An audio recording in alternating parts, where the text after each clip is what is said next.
Aegislash is one of my favorite Pokemon of all time and is one of the best Generation 6 Pokemon. I mean, there's only like 25 fully evolved ones, but still, the Ghost, Sword, and Shield is one of the best. It has a very unique ability and mechanic where it is able to completely flip its stats and its form depending on the move it uses.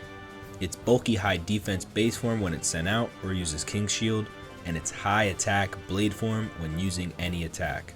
Of course, its new Redux form would have a similar mechanic. However, its Axe and Archer design focuses more on contact and non-contact moves. But does this really work for it in practice? And if you're gonna use an Aegislash in your playthrough, which is the better pick? So one thing that's pretty undeniable with the Redux version is that its design is amazing.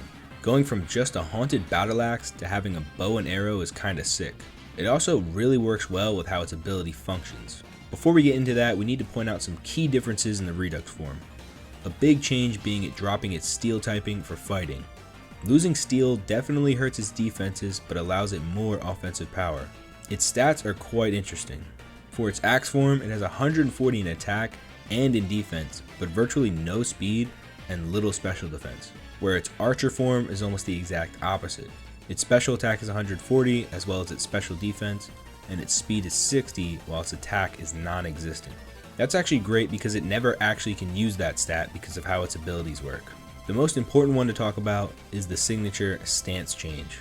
How it works with Redux Aegislash is when it uses a non-contact move or uses an arrow move, it will transform into its archer form. And whenever it uses a contact move, it will go back to its base form. All arrow moves are physical, so how is the attack not being used for these?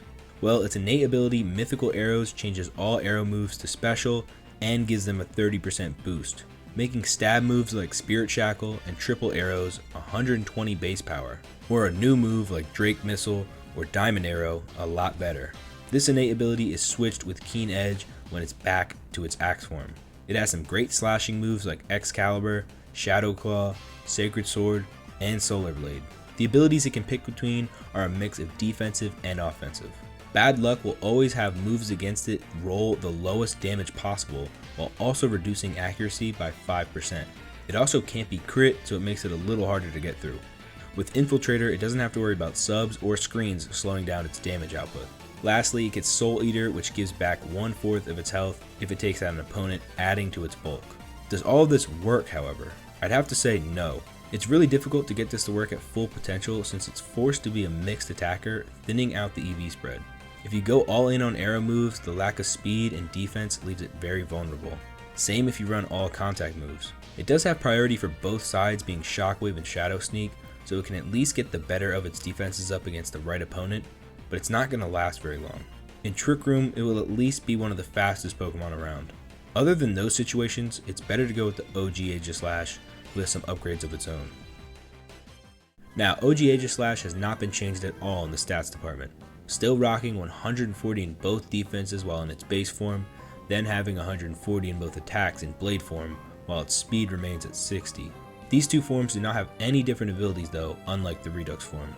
They're there to really help its bulkiness, while giving it some unique options for power. Like its ability Dragon Slayer, for example, will give it 50% more damage to dragons. Combine this with the move Excalibur, which is stab and already hits dragons for super effective, and most dragons will fear this thing. Almost guaranteeing it can't be taken out in one hit is the ability Shadow Shield, which will reduce all damage done to it by 50% when at full health, allowing it setup opportunities with moves like Swords Dance. Shadow Sneak can be used to make up for its lower speed and can let it slice through a good amount of teams. King's Shield, lowering the attack of a Pokemon that hit it, is a good way to scare physical attackers from going anywhere near it. A problem that has always troubled me when I'd use Aegislash is a super effective Earthquake taking it out, which doesn't fear King's Shield. Luckily now it has Levitate, removing its ground weakness entirely. It almost has more immunities than moves that hit it super effectively or neutrally. If you're okay with the bulk it has, you can run Soul Eater to give it some more health back on KOs. It's much easier to get KOs because of course it gets Keen Edge and all the moves it needs to take advantage of it.